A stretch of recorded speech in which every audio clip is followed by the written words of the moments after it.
நல்லா பேக் பண்ணி பதப்படுத்தப்பட்டு ஃப்ரிட்ஜில் வச்சு 55வது நாள் பொறுத்து வெளியே வருது இன்றைக்கி அந்த கனி. 200 வாங்கிட்டு நடுறான்னா அவன் 2000 நடிச்சிட்டான். பூவை கொண்டு வந்து அவர் கையில் கொடுத்து தூக்கி வெளியெல்லாம் போட்டார். இந்த மாதிரி இந்த ஸ்ட்ராட்டஜி டீம் தொல்லை இருக்குது. அது தாங்க முடியாத ஒரு விஷயம். அதில் ஏதோ ஐஏஎஸ் ஆஃபீஸர் சொல்லியிருப்பாரு, சார் இதெல்லாம் கொடுத்தா மேலும் 6000 கோடி 8000 கோடி கடன் ஆகுது சார். ஆகட்டுமே, நம்ம என்ன அடுத்து வரவா போகிறோம், வர்றவங்க தள்ளதுன்னு போட்டு போகிறோம். மொத்தமாக 5000 ரூபா கொடுக்குறேன்னு ஒரு கதையை சொல்லி ஜனங்க என்ன பண்ணியிருப்பாங்க, 5000 ரூபா வந்துச்சு. ரொம்ப பேர் என்ன நினச்சிக்காதுமா, இந்த மாதம் 5000 ரூபா போட்டார், அடுத்த மாதம் 15 1000 ரூபா வரும்னு ரொம்ப பேர் நம்பிட்டு இருப்பாங்க. இவ்வளோ வருத்தப்படுறாருல, ஐயோ பாவம், அடுத்த மாதம் இந்த மாதிரி அறிவிப்பு வந்து இந்த மூடர்கள், கயவர்கள், முரடர்கள் இதை முடக்கிவிட்டால் நீங்கள் செலவுக்கு என்ன செய்வீர்கள்? படம் பார்த்து ரிவ்யூவில் எழுதியிருந்தீங்க, அன்னைக்கு தூய்மை பணியாளர்களை பற்றி கவலைப்பட்டீங்களா? செவிலியர்கள் கவலைப்பட்டீங்களா? இடைநிலை ஆசிரியர்கள் கவலைப்பட்டீங்களா? சரி, டிவிக்காரங்க காட்டிட்டு தான் போனாங்க, ரமேஷ் என்ன நடக்குது ரமேஷ், இப்போ தான் டயர் சுற்ற ஆரம்பிச்சிது சுரேஷ் அப்படின்னு வீட்டிலேருந்து லைவ் போட்டு தான் போனாங்க.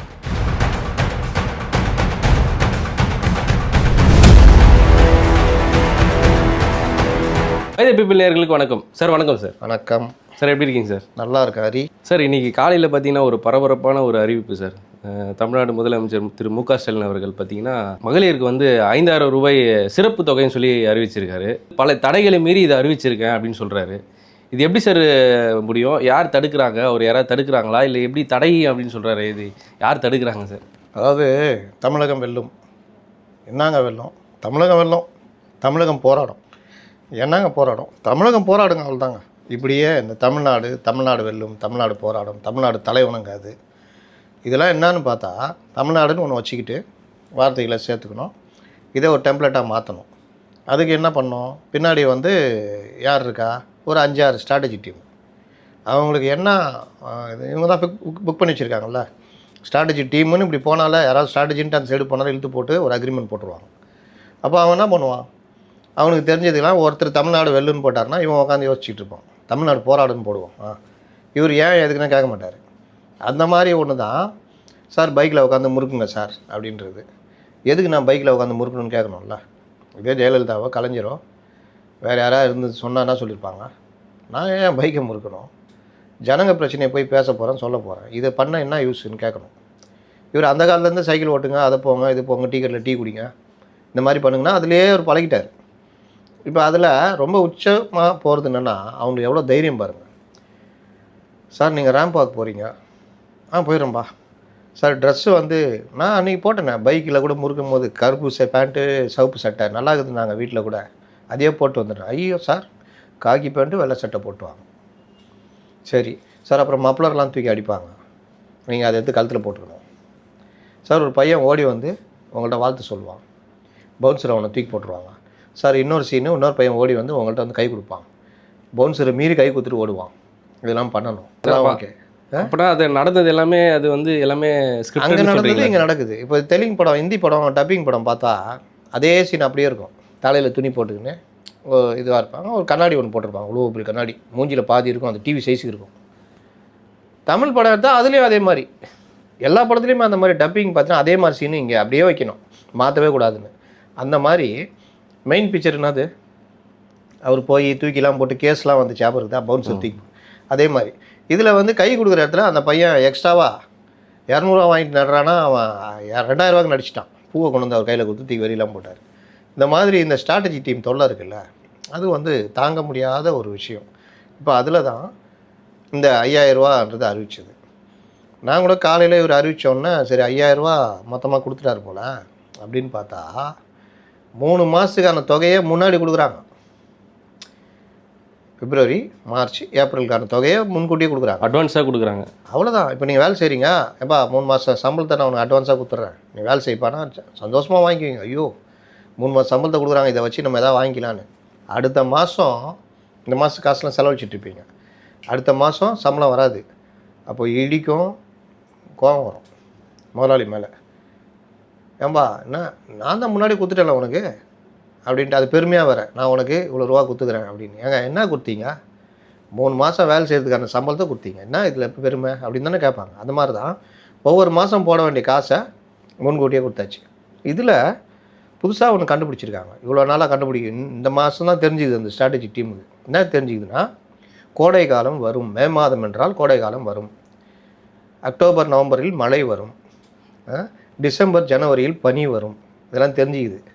அப்போ கோடை வரும்னா என்ன பண்ணலாம்? கோடைக்கான சிறப்பு இது கொடுத்துடலாம். அதை வச்சுக்கிட்டு நீங்கள் எல்லாம் சேர்ந்து ஏதாவது டூர் சிம்லா, ஊட்டி இந்த மாதிரி கோடை காலத்தை கழிக்கிறதுக்கு அந்த 2000 ரூபா வச்சுக்கிட்டு நீங்கள் போயிட்டு வரலாம் அப்படின்றத கோடைக்கால சிறப்பு சார். 2000 ரூபா சேர்த்து 5000 ரூபா போட்டிருக்காங்க சார். அது யாரோ தடுக்கிறாங்க, மத்தியிலேருந்து யாரோ தடுக்கிறாங்க, பல தடைகளை மீறி இதெல்லாம் ஐஏஎஸ் ஆஃபீஸர் எங்கேருந்து வராங்க?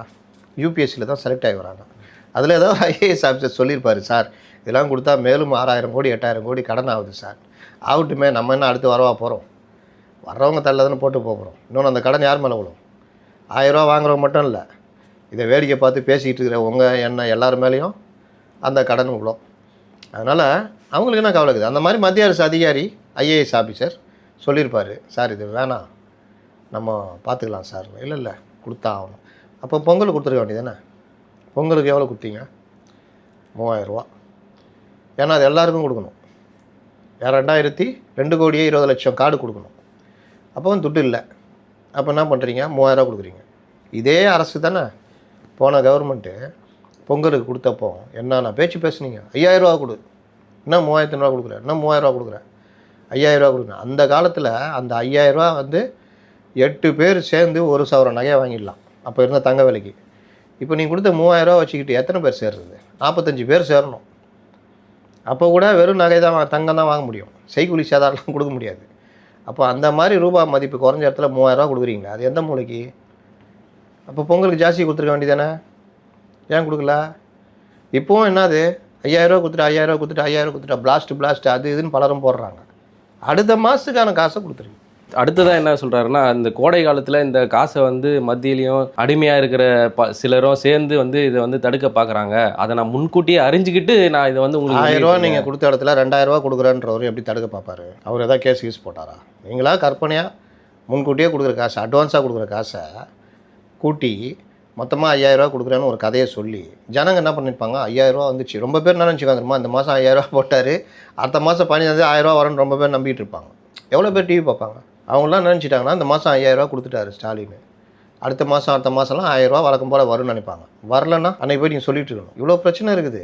இவருக்கு என்ன பிரச்சனைனா, தேர்தல் இது வந்துச்சுன்னா அப்போ 1000 ரூபா கொடுத்தாலும் அந்த 1000 ரூபான்ற மாதிரியே போயிடும். அதுக்கு மொத்தமாக அந்த 1000 ரூபாவை எல்லாம் சேர்த்து முதலே கொடுத்துட்டோன்னா அதை வச்சு ஒரு பெரிய ரீச் கிடைக்கும்ல, அப்படி பார்க்குறாரு. அதான் சார், அந்த தேர்தல் வரதை ஒட்டி தான் அந்த மத்தியிலேருந்து அதை தடுத்துட்டு அந்த காசாக ஆகிட போகுது சொல்லி. மத்தியிலேருந்து எப்படிங்க தடுக்க முடியும்? நீங்கள் 2 இதில் தாங்க தடுக்க முடியும். ஒன்று தேர்தல் ஆணையம் தேர்தல் நடைமுறைக்கு எதிரானதுன்னு தடுக்கலாம். ஆனால் இந்த மாதிரி போய்கிட்டு இருக்க ஸ்கீம்லாம் தடுக்க மாட்டாங்க பெரும்பாலும். அப்போ அது தப்பு. 2வது, வழக்கு போட்டால் நீதிமன்றம் தடை செய்யும். அந்த வழக்கு பிரசாந்த் கிஷோர் ஏதோ போட்ட வழக்கு ஒன்று நீதிமன்றத்தில் இருக்குது, விசாரணைக்கு வரப்போகுது. திடீர்னு அறிவிச்சிட்டாங்கன்னா சிக்கலாயிடன்னு சொல்லிட்டு இதில் எங்கே பாஜக வந்துச்சு, எங்கே அதிமுக வந்துச்சு? அதிமுக வந்தால் நீங்கள் கொடுக்குற 1000 ரூபாவில் 2000 ரூபா சேர்த்து கொடுக்குறேன்னு சொல்கிறாங்க. அது சார், இப்போ அதே மாதிரி பார்த்தீங்கன்னா நம்ம எதிர்க்கட்சி தலைவர் எடப்பாடி பழனிசாமி அவர்கள் குலவிளக்கு திட்டத்தில் 2000 ரூபாய் வழங்கப்படும்னு சொல்லியிருக்காரு. இப்போ அதே மாதிரி பார்த்தீங்கன்னா ஒரு சிறப்பு அறிவிப்புன்னு சொல்லிட்டு லாஸ்ட்டில் பார்த்தீங்கன்னா அடுத்த திராவிட மாடல் 2.2 ஆட்சியில் பார்த்தீங்கன்னா நம்ம தான் வரப்போகிறோம், அங்கே உங்களுக்கு பார்த்தீங்கன்னா இன்னொரு அறிவிப்பு, இன்னொரு இன்ப அதிர்ச்சி அப்படி சொல்லிட்டு 2000 ரூபாய் அது உயர்த்தி தரப்படும் அப்படின்னு சொல்லியிருக்காரு சார். அவங்க பார்ப்பாங்க, குலவிளக்குலேயே நாங்கள் வாங்கிக்கிறோம், திராவிட மாடலே எங்களுக்கு ரொம்ப சிறப்பாக இருந்தது, சூப்பர் சிறப்பு, நாங்கள் குலவிளக்குலேயே வாங்கிக்கிறோன்னு வாங்க. இவ்வளோ வருத்தப்படுறாருல்ல, ஐயோ பாவம். அடுத்த மாதம் இந்த மாதிரி அறிவிப்பு இந்த மூடர்கள், கயவர்கள், முரடர்கள் இதை முடக்கிவிட்டால் நீங்கள் செலவுக்கு என்ன செய்வீர்கள்? அன்றாட செலவுக்கு, வீட்டில் பெரியவர் இருந்தார், மாத்திரை மருந்து மருத்துவ செலவுக்கு இந்த 1000 ரூபா வச்சுக்கிட்டு என்ன செய்வீங்க அப்படிலாம் கேட்டு நான் முன்கூட்டியே போடுறேன்னு சொல்கிறாரு. இவ்வளோ அக்கறைக்கிறவர் இவர் 2021 ஆட்சிக்கு வந்தார். அதுலேருந்து 2023 செப்டம்பர் வரைக்கும் என்ன பண்ணியிருந்தார்? அப்போல்லாம் யாருமே செலவுக்கு பாலாரம் தேனாரம் ஓடி இருந்ததா? யாருக்கும் அந்த 1000 ரூபா தேவைப்படலையா? எல்லாருக்கும்னு சொல்லி தானே சொன்னீங்க. அப்புறம் தகுதி வாய்ந்தன்னு மாற்றினீங்கல்ல. அதுலேயும் பிரச்சனை வந்தோன்னே ஒரு 20 லட்சம் பேரை எக்ஸ்ட்ரா சேர்த்துக்கு தானே இருக்கீங்க. இன்றைக்கா 2 கோடியே 25 லட்சம் அந்த ரேஷன் அட்டைகள் குடும்ப தலைவர்கள் கொடுக்கலையே.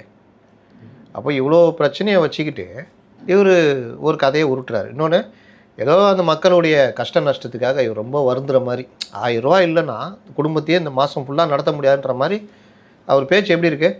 இந்த 1000 ரூபா இல்லைன்னா நீங்கள் அன்றாட செலவுக்கு என்ன பண்ணுங்க? 1000 ரூபா வச்சு என்ன பண்ண முடியும்? இன்றைக்கி எடுத்துகிட்டு போனால் ஒரு 500 காலி ஆகிடும், நாளைக்கு எடுத்துகிட்டு போனால் 500 காணும், இல்லை வீட்டுக்காரன் பிடின்னு போயிட்டா அந்த 500 வேறு எங்கேயா போயிடும். இப்போ இந்த 1000 ரூபா 2 நாள் செலவுக்கு ஒரு 5 பேர் கொண்ட குடும்பத்துக்குன்னு வச்சுக்கோங்க, மீதி 28 நாள். நான் இன்னொன்று கேட்குறேன், கரண்ட்டு பில்லு 1000 ரூபா கட்டியிருந்தோம், இன்றைக்கி நீங்கள் 3 வருஷமாக ஏற்றுனதுனால நாங்கள் இன்றைக்கி 3000 ரூபா கட்டுறோம் அந்த இடத்துல. அப்போ 2000 ரூபா ஒவ்வொரு மாதமும் எக்ஸ்ட்ரா, 2 மாதத்தோட எக்ஸ்ட்ரா கட்ட வேண்டியிருக்குது. அப்படி பார்த்தா 1000 ரூபா எக்ஸ்ட்ரா கட்டுறோம். அப்போ என்ன, அதுவும் அங்கேயே தான் கவலைப்பட்டுருக்கலாம்ல. கரண்ட் பில் ஏற்றினா ஐயோ பாவம், அன்றாட செலவுக்கு என்ன பண்ணுவாங்க, முதியோர்கள் பெரியவர்கள் வீட்டில் இருந்தால் அவங்க மருத்துவ செலவுக்குன்னா ஆவாங்க, அதனால் கரண்ட் பில் ஏற்றவே கூடாது. அப்படி எதாவது பண்ணிங்களா? வீட்டு வரி உயர்த்துனா வீட்டு வாடகை ஏறும். வீட்டு வாடகை வீட்டில் யார் குடியிருப்பா? சாதாரண மக்கள், மத்தியதர வர்க்கவங்க தான். அவங்க தான் பாதிக்கப்படுவாங்களா வாடகை ஏறிச்சுன்னா? கவலைப்பட்டீங்களா? இல்லை அந்த மக்கள் ஐயோ பாவம், அந்த மக்கள் என்ன பண்ணுவாங்க அப்படின்னா, அந்த தூய்மை பணியாளர்களுக்கு அந்த நிறுவனம் சம்பள குறைப்பு பண்ணிச்சுல்ல, 5000 ரூபா ஒவ்வொருத்தருக்கும். அப்போ கவலைப்பட்டிருக்கணும்ல. போய் படம் பார்த்து ரிவ்யூவில் எழுதியிருந்தீங்க. அன்றைக்கி தூய்மை பணியாளர்களை பற்றி கவலைப்பட்டீங்களா? செவிலியர்கள் கவலைப்பட்டீங்களா? இடைநிலை ஆசிரியர்கள் கவலைப்பட்டீங்களா? இதோ இன்றைக்கி போராடிட்டு இருக்கிறாங்க அங்கன்வாடி ஊழியர்கள், அவங்களுக்கு கவலைப்பட்டீங்களா? மாற்றுத்திறனாளிகள் போராடிட்டு இருக்கிறாங்க, அவங்களுக்கு கவலைப்பட்டீங்களா? இல்லை விலைவாசி உயர்வு பொதுமக்கள் அவ்வளோ பாதிச்சிட்டு இருக்குது, கவலைப்பட்டீங்களா? இது எல்லாம் ஜனங்களை நேரடியாக பாதிக்கிற விஷயம். அவங்களாம் பொதுமக்கள் இல்லையா? இடைநிலை ஆசிரியர்கள் பொதுமக்கள் இல்லையா? அவங்களாம் அமெரிக்கர்களா? தமிழ்நாட்டு மக்கள் இல்லையா? ஒருத்தர் ஊட்டிகிட்டு இருக்காரு, என் நாடு தமிழ்நாடு, என் வீடு தமிழ்நாடுன்னு ஊட்டிகிட்டு இருக்காரு. வெளியே வரமாட்டாராம். வெளியில் வர அன்றைக்கி இது மட்டும் சொல்லுவாராம், என் வீடு தமிழ்நாடு, நாடு தமிழ்நாடு. ஏன்னா தமிழ்நாட்டில் எல்லாருடைய 8 கோடி மக்களும் என் சொந்தன்றாரு. 8 கோடி மக்களில் இவங்க நர்ஸுகள் இல்லையா, தூய்மை பணியாளர்கள் இல்லையா, இடைநிலை ஆசிரியர்கள் இல்லையா, அங்கன்வாடி ஊழியர்கள் இல்லையா, இல்லை போராடி கொண்டு இருக்கிற தமிழக மக்கள் இல்லையா? எந்த பிரச்சனைக்காவது பேசுவாரானா? பேச மாட்டார். ஆனால் என்ன சொல்லுவாங்க, இதயக்கனி. அவர் எம்ஜிஆர் தானே சொன்னாங்க, அந்த இதயக்கனி பொதுமக்கள் மத்தியில் இருந்தது, மரத்தில் காய்ச்சி இருந்தது, பொதுமக்கள் மத்தியில் இருந்த கனி. இந்த கனி நல்லா பேக் பண்ணி பதப்படுத்தப்பட்டு ஃப்ரிட்ஜில் வச்சு 55ஆவது நாள் பொறுத்து வெளியே வருது இன்றைக்கி அந்த கனி. சார் வெளியே வந்திருக்காரு சார், சேலத்துக்கு போய் மாநாட்டில் பேசிகிட்டு இருக்காரு. அதான் சொல்கிறேன், 55 நாட்களுக்கு பிறகு. அது பிராக்கெட்டில் போட்டுங்க, விஜய் வெளியில் வந்தார் 55 நாட்களுக்கு பிறகு. சார் மிகப்பெரிய க்ரௌடுக்கு நடுவில் ஸ்டேஜ் ஏறதுக்கு ரொம்ப நேரம் ஆச்சு. ஆமாம், இதெல்லாம் அவங்க செயற்கையாக உருவாக்குறது தானே. ஜெகன்மோகன் ரெட்டி கல்யாணத்துக்கு போனார், அன்றைக்கி ஏன் க்ரௌடு வரல? அது ஒரு நட்சத்திர ஹோட்டல் அப்படின்னு ஜனங்க புரிஞ்சுக்கிட்டு வரல. இல்லை சார், அலோவ் பண்ணியிருக்க மாட்டாங்க உள்ள. அங்கே இல்லைங்க, வீட்டிலேருந்து போனார்ல, இதில் ஹெலிகாப்டரில் போனார், காரில் தானே போனார். அப்போ எங்கே போச்சு? அதான் சார் மக்கள், அதான் கூட்டம் கூடன்றதுக்காக சைலண்ட்டாக அவர் அங்கே வாங்க மேட்ரு வந்திருப்பாரு. கூட்டம் கூடுன்றது சைலண்ட்டாக போகிறாங்கல்ல, அதை தான் எல்லாரும் பண்ணுவாங்க. இவர் ஷூட்டிங்லாம் போனப்போ இதுக்கு முன்னாடிலாம் சம்பிச்சிருக்குதா? விஜய் இந்த தமிழ்நாட்டில் தானே வந்தார். ஆமாம் சார், இங்கே தானே ஷூட்டிங்லாம் கலந்துக்கிட்டாரு. ஆமாம் சார், இங்கே தானே நடமாடி இருந்தார். அப்போல்லாம் ஏதாவது ஸ்தம்பிச்சதா? விஜய் இந்த திருச்சி கூட்டம், கரூருக்கு போகும்போது அவ்வளோ பெரிய ரோட் ஷோ, பெரிய அளவில் கூட்டம் எல்லாம் வந்ததா? ஆமாம். அதுக்கப்புறம் வீட்டில் போய் 30 நாள் மௌன புரட்சி பண்ணார்ல. அதற்கு பிறகு காஞ்சிபுரத்தில் ஒரு பொதுக்குழு கூட்டம் நடத்தினார்ல. அப்போ அவர் வீட்டிலேருந்து கிளம்பி போனார். அப்போ யாராவது வந்தாங்க கூட? இல்லை. ஏன்? அது வேறு வண்டியில் தெரியாமல் இல்லையே, பொதுவாக எல்லாம் போனாங்க. டிவிக்காரங்க காட்டிட்டு தான் போனாங்க. ரமேஷ் என்ன நடக்குது ரமேஷ், இப்போ தான் டயர் சுற்ற ஆரம்பிச்சிது சுரேஷ் அப்படின்னு வீட்டிலேருந்தே லைவ் போட்டு தான் போனாங்க. அன்றைக்கி நான் அதை பார்த்து தான் சொல்கிறேன். யாராவது வந்தாங்களா? ஏதாவது பைக்கு இல்லை பொதுமக்கள்? இப்போ என்ன இதில் தெரியுதுன்னா, இவர்கள் செயற்கையாக உருவாக்குறது, எல்லா மாவட்டத்தையும் கூப்பிட்டு சொல்லிடுறது, வர்றாரு ஃபுல்லாக வந்து அடைச்சிக்கும். சார் ஜனங்க டிரான்ஸ்போர்ட்டு போக்குவரத்து பாதிக்கும், அதை பற்றி நம்மளுக்கு என்ன? நம்ம ஒரு பில்டப் பண்ணணும். நீங்கள் ரொம்ப சிம்பிள், ஒருத்தர் 3 நாளைக்கு முன்னாடி பிறந்த நாள் கொண்டாடினால, ஆமாம் 3 கிலோமீட்டருக்கு வண்டியை விட்டுக்கிட்டு கத்திலாம் வச்சுட்டு, என்னமோ அவர் மட்டும் தான் தமிழ்நாட்டில் பிறந்த மாதிரியும் மற்றவெல்லாம் தண்டத்துக்கு பிறந்த மாதிரி பண்ணாங்களா இல்லையா? இதோடைய பெரிய வடிவம் தான் விஜய். அது மாதிரி கொண்டாடக்கூடாதுன்னு சொல்லிட்டு பொதுச்செயலர் புஷி ஆனந்த் கூட அறிவிப்பு கொண்டாடலாம் முடிச்சா பரவா, யாரும் இது மாதிரி இன்னொரு வாட்டி பண்ணக்கூடாது, மக்களுக்கு இடையூறு. அவர் மேலே தான் நடவடிக்கை எடுத்தார், கூப்பிட்டு பேசிட்டாங்க சார். ஆனால் அதே ஆள் பக்கத்து மாவட்ட செயலாளரோட ஒரு ஃபோனில் பேசியிருந்தா புஷி உடனே நடவடிக்கை எடுத்திருப்பார்.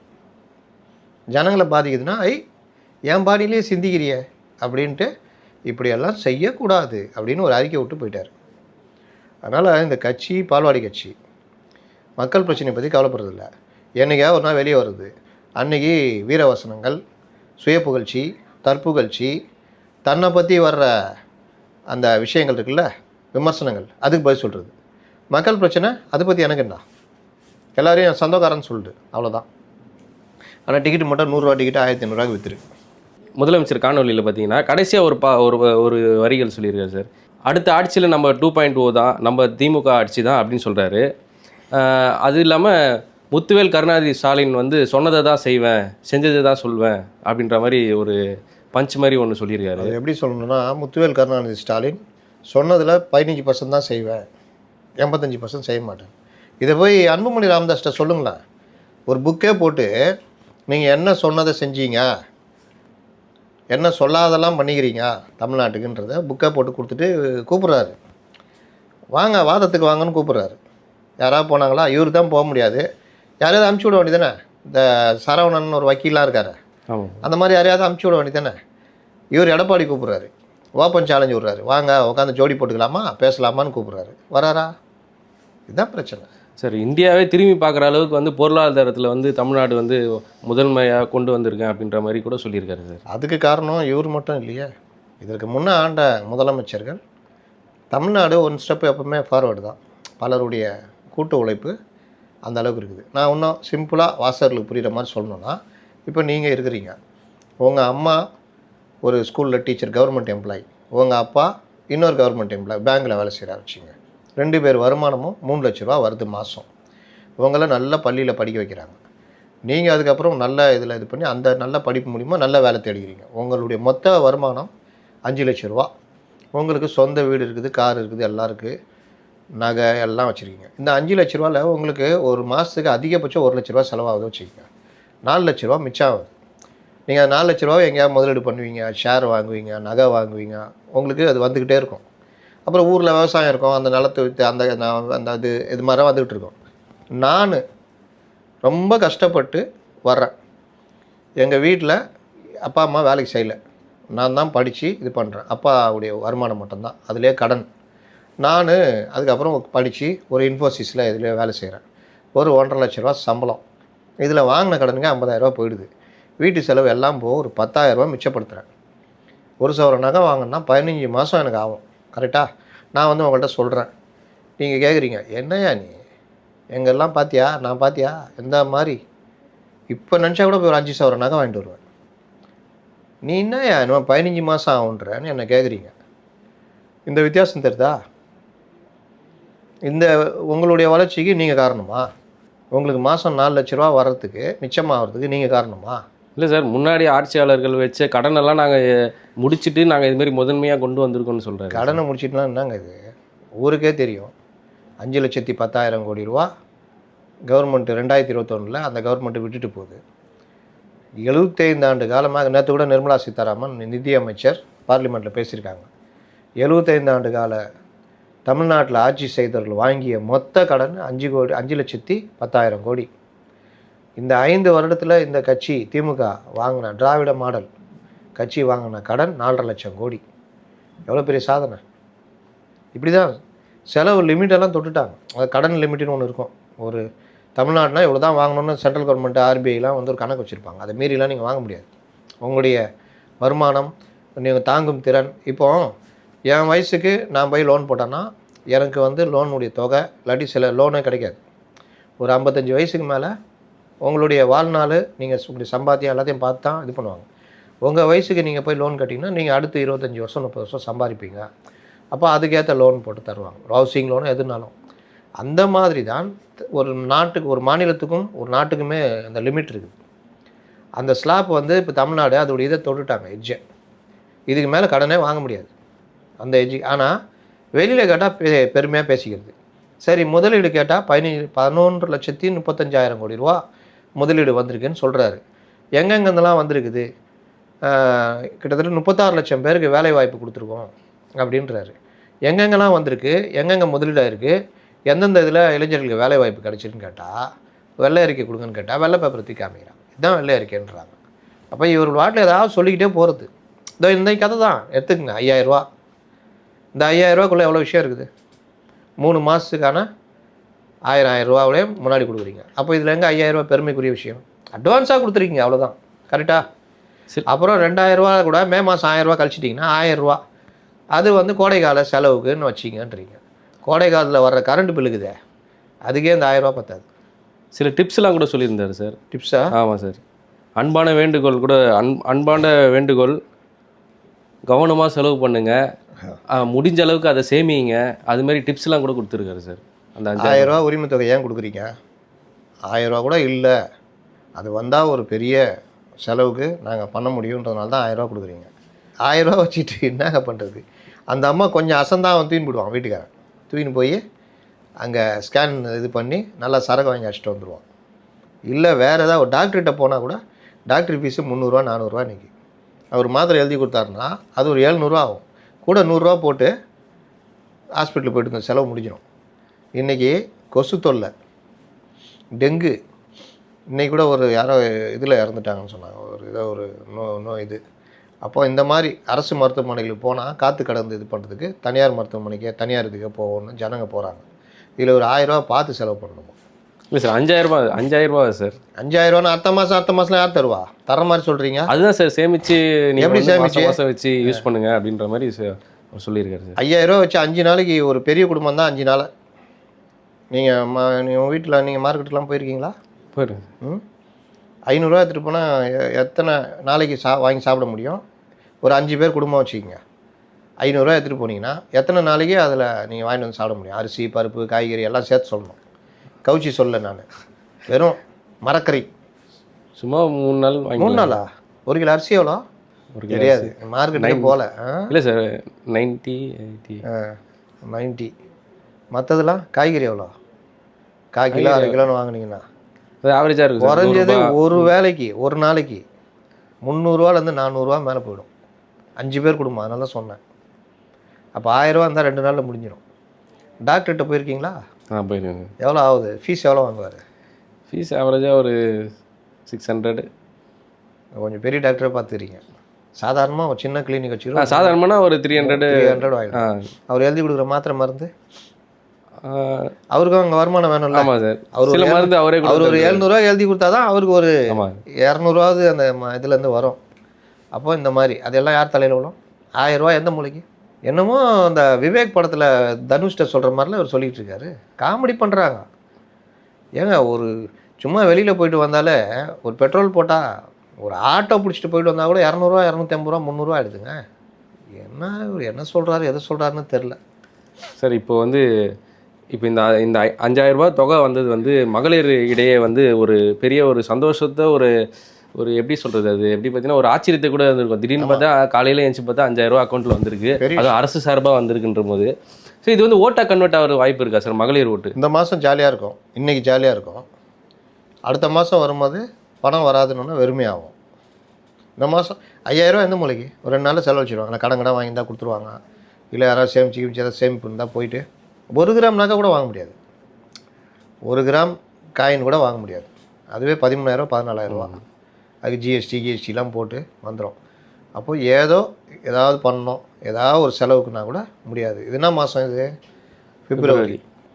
இந்த குழந்தைங்க எங்கேயா வெளியில் போகணும், இந்த எக்ஸாம் ஃபீஸு அது இதுனா கூட முடிஞ்சிடும் கதை. அதனால் இது அதாவது அவங்களெல்லாம் பார்த்தீங்கன்னா அந்த ஒரு மேட்ரே கிடையாது 5000 ரூபான்றது. ஆனால் இந்த ஸ்ட்ராட்டஜி டீம் இதெல்லாம் எழுதி கொடுத்ததை வச்சு அவர் என்ன சொல்கிறாரு, 5000 ரூபா பார்த்து செலவு பண்ணுங்க. இந்த விவேக் சொல்கிற மாதிரி பார்த்து செலவு பண்ணுப்பா, பெரிய தொகை 20 ரூபா பார்த்து செலவு பண்ணு அப்படின்ற மாதிரி இருக்குது. ஒரு சாதாரண குடும்பத்துக்கே அந்த 5000 ரூபா. வீட்டு வாடகையே இன்றைக்கி 8000 10,000. சாதாரண குடும்பம் சொல்கிறேன். ஒரே ஒரு ரூமு, அதுவே ஹாலு, தனியாக ஒரு கிச்சனு, ஒரு எல்லாரும் புழங்குற ஒரு டாய்லெட் இருக்கிற ஒரு வீட்டுக்கு வாடகை எவ்வளோங்க? குறைஞ்சபட்சம் 8000 9000 வந்து. கரண்ட் பில்லு அது தனியாக அவங்க போடுறது தான் யூனிட்டு. 8 ரூபா 9 ரூபான்னு யூனிட்டு. யோசிச்சு பாருங்கள். தண்ணி மோட்ரு தண்ணிக்கு அதுக்கு வேறு தனியாக வாங்குவாங்க. அப்புறம் அந்த முறவாசலுக்கு தனியாக வாங்குவாங்க. என்னங்க சார், ஒன்றிய பாஜக அரசு எங்களை எந்த கேள்வியும் கேட்க முடியாது அப்படின்னு சொல்லிட்டு முதல்வர் சொல்கிறாரு. ஏன்னா பீகாரில் பார்த்தீங்கன்னா 10,000 ரூபா கொடுத்தாங்க, அது மட்டும் இல்லையா, அப்போ எங்களை மட்டும் கேட்குறீங்க அப்படின்ற மாதிரி ஒரு விவாதம் வைக்கிறாரு. அது எப்படி சார் பார்க்குறீங்க நீங்கள்? பீகாரில் 10,000 ரூபா கொடுத்தப்போ எதிர்த்தது திமுக, காங்கிரஸ். இன்றைக்கி 5000 ரூபா கொடுத்தோன்னு வரவேற்கிறாங்க. பீகாரில் 10,000 ரூபா கொடுத்தது அங்கே பெண்களுக்கான திட்டங்கள், முன்னேற்ற திட்டங்கள், மகளிர் சுய குழு மாதிரி அங்கே சகோதரின் மாதிரி அமைப்பு இருக்குது. அதில் இருக்கிற பெண்களுக்கு 2 லட்ச ரூபா தொழில் கடனுக்காக 2 லட்ச ரூபா, அதுக்கு முதல் தவணையாக 10,000 ரூபா எல்லா பெண்கள் கணக்கில் போடுவோன்னு சொல்லிட்டு போட்டாங்க. இந்த மாதிரி சும்மா கொடுக்குறேன் செலவு வச்சிக்கன்னு கிடையாது, தொழில்களில் துவங்கிறதுக்கு கொடுக்குறது இல்லை. அவங்க 2 லட்ச ரூபா அறிவிச்சாங்க, கொடுத்தாங்க. இதே காங்கிரஸ் அந்த தேஜஸ்வி யாதவ் கவர்மெண்ட்டு 3 லட்ச ரூபா அறிவிச்சது. அப்போ இதெல்லாம் எதிர்த்தாங்க. இங்கேயே ஜெயலலிதா எடுத்துட்டிங்கன்னா அதிமுக அரசில் கறவை மாடு கொடுத்தாங்க. அது ஒரு வீட்டுக்கு ஒரு கறவை மாடு, இந்த இதெல்லாம் ஆடு இதெல்லாம் கொடுத்தா அது பெருகும், பால் உற்பத்தி வச்சு டெய்லி வருமானம். இன்னொன்று கவர்மெண்ட்டுக்கும் வருமானம் அதில், கரெக்டாக? இந்த மாதிரி பல விஷயங்கள் இருக்குது. ஆனால் இது 1000 ரூபா கொடுத்தா, நான் தான் சொல்கிறேன்னே, கொஞ்சம் 1000 ரூபா இன்றைக்கெல்லாம் பெரிய சண்டை போய்கிட்டு இருக்கும். அதான் 5000 ரூபா வந்து இதில் எனக்கு ஒரு 2000 ரூபா கொடுன்னு வீட்டுக்காரர் சண்டை போட்டுன்னு இருப்பார். நடக்குமா நடக்காதா? கண்டிப்பாக. பல வீடுகளாக நான் கேட்டேன், 1000 ரூபா வந்து 500 ரூபா எனக்கு கொடுத்துரு, நான் இன்றைக்கி சந்தோஷமாக இருப்பேன் அப்படின்ற மாதிரிலாம். மிஸ் ஆச்சுன்னா தூக்கினே போயிடுவாங்க செல்ஃபோனை. அப்போ அந்த மாதிரி விஷயங்கள்லாம் இதையும் பீகாரையும் எப்படி ஒப்பிட முடியும்? நீங்கள் இதே தொழில் தொடங்கிறதுக்கு மகளிர்களுக்கு நான் இந்த மாதிரிலாம் பண்ணுவேன் அப்படின்னு சொன்னால் உண்மையிலே வரவேற்கலாம். என்னை கேட்டால் எந்த கவர்மெண்ட் இருந்தாலும் இந்த பணம் மகளிர் உரிமை தொகைன்னு கொடுக்குற பணம் எந்த வகையிலும் பயன்படாது. ஒரு 2 நாள் செலவுக்கு ஆகும், அவ்வளோதான். அதை வச்சுக்கிட்டுலாம் ஒரு யூஸும் கிடையாது. அதுக்கு பதிலாக தற்சார்பு பொருளாதாரம் பெருகிறதுக்கான ஒரு திட்டமாக ஏதாவது பண்ணிங்கன்னா, மீண்டும் கறவை மாடு திட்டம், நகரத்தில் சுய உதவிக்குழுமாக பெண்களுக்கு ஏதாவது பண்ணுறதுக்கான கடன், இப்போ இவர் அறிவிச்சிருக்காருல்ல, சிறுபான்மை பெண்கள் தொழில் தொடங்க வட்டியில்லா கடன், இந்த மாதிரி ஏதாவது அறிவிச்சிங்கன்னா அது அந்த பெண்களுக்கு தற்சார்பு பொருளாதாரம், அவங்க கையில் 4 காசு நிற்கும். நீங்கள் கொடுக்க தேவையில்ல. ஒன்ஸ் நீங்கள் கொடுத்தாலே அவங்களே அதை சம்பாரித்து பெருகிக்குவாங்க. அப்போ என்ன ஆகும்? அவங்க கையில் பணம் புழங்கும், அவங்க 4 பொருள் வாங்குவாங்க. அந்த இது கவர்மெண்ட்டு செலவாக மாறாது. நீங்கள் ஒன்ஸ் ஒரு தடவை கொடுத்துட்டிங்கன்னா அது ரொட்டேஷன் ஆகிட்டே இருக்கும். அதுதானே பெஸ்ட்டு. ஒவ்வொரு மாதமும் கொடுத்துருந்தீங்கன்னா எப்படி? இப்போ சம்பளம் வாங்கி வீட்டில் பொருள் வாங்கி போடுறது தான் ஒரு வீட்டுக்கு அழகு, கரெக்டாக? ஆமாம். எல்லாருமே இப்போ நம்ம பெருசாக வாங்க முடியாது. சம்பளத்தில் மிச்சப்படுத்தி இல்லை வருஷத்துக்கு ஒரு தடவை ஒரு பொருள் ஏதாவது வாங்கணும், ஒரு ஃப்ரிட்ஜு வாங்கணும், மொத்தமாக போய் வாங்க முடியாது. இஎம்ஐயில் வாங்கிட்டு மாதம் மாதம் கட்டுவோம், அது சொத்தை மாறும். இப்படி தான் டெய்லி வீட்டில் இருக்கிற பொருள்லாம் விற்று மாதம் மாதம் செலவு பண்ணியிருந்தா அந்த குடும்பம் விளங்குமா? வேலைக்கே போகாமல் இந்த மாதம் ஒரு சவர நகையை வச்சு பண்ணுவோம் அப்படின்னா அந்த குடும்பம் எப்படி தேரும்? சேமிப்புன்னு எங்கே இருக்கும்? சேமிப்பும் கரைஞ்சிட்டு போகும். அப்போ இந்த 2க்குமே வித்தியாசம் இருக்குல்ல. அந்த மாதிரி தான் ஒரு கவர்மெண்ட்டு முதலீடாக இப்போ லேப்டாப் கொடுக்குறாங்க, இலவச சீருடைக்காரனா ஒரு முதலீடு. ஏன்னா அந்த மாணவர்கள் படித்து வந்தாங்கன்னா அது கவர்மெண்ட்டுக்கு லாபம், அவர்கள் இந்த நாட்டின் சொத்துக்கள். இந்த மாதிரி கொடுக்கறதுனால என்ன லாபம்? 2 நாள் செலவழிச்சிடுவாங்க, இல்லாட்டி உங்களுக்கே வேறு வகையில் திரும்பி வந்துடும். அதை விட கறவை மாடு இந்த மாதிரி திட்டம்னா அந்த மாடு வீட்டில் இருக்கும், டெய்லி வருமானம் கிடைக்கும் அவங்களுக்கு.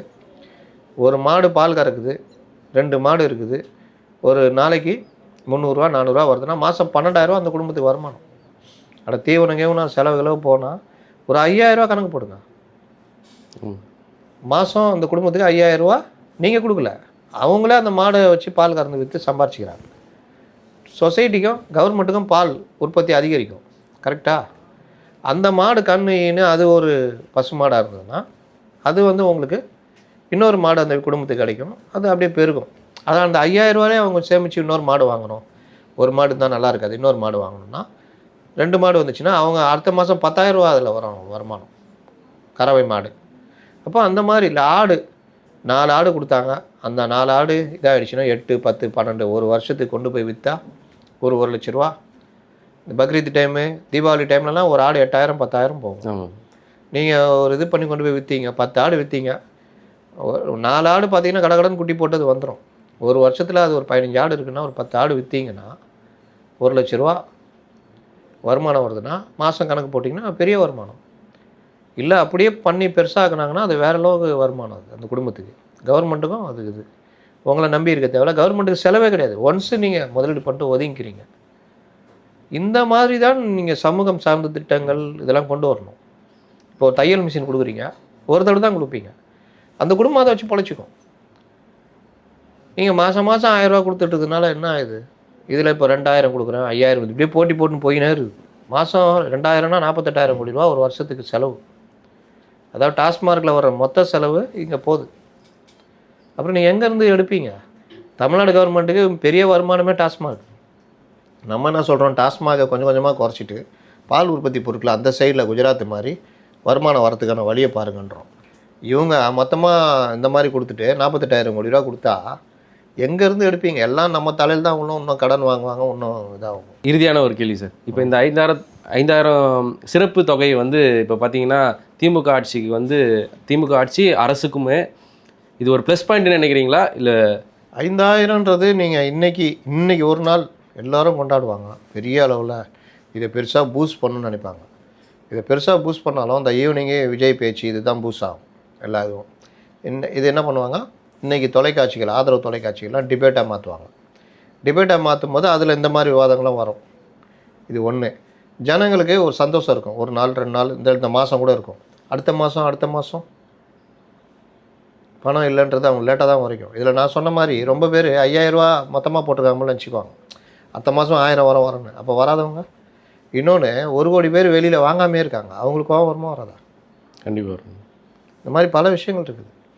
இதை தசை திருப்ப தான் நான் செய்ய வரேன். என்ன நான் செய்வேன், இந்த மக்களுக்கு நல்லது செஞ்சே தீருவேன். யாருங்க அவங்கள பிடிச்சின்னுக்கிறா, என்னை முடக்க பார்த்தாங்க அப்படி இப்படின்னு உருட்டின்னுக்கிறாங்க. பல தடைகளை மீறி என்ன தடை யாருங்க பண்ணிட்டாங்க, என்னை பண்ண விடல, என் கையை பிடிச்சி இழுத்தாங்க அப்படி இப்படின்னு. அதனால் தற்காலிக சந்தோஷம் இந்த மக்களுக்கு ஒரு 5,000 ரூபா வந்ததுன்றது அவங்களுக்கு இந்த மாதம் செலவுக்கு உதவும். அடுத்தடுத்த மாதங்களை அவங்க எதிர்பார்க்கும் பொழுது ஒரு கோபமாக மாறும். உங்கள் கருத்தை பகிர்ந்தமைக்கு நன்றி சார்.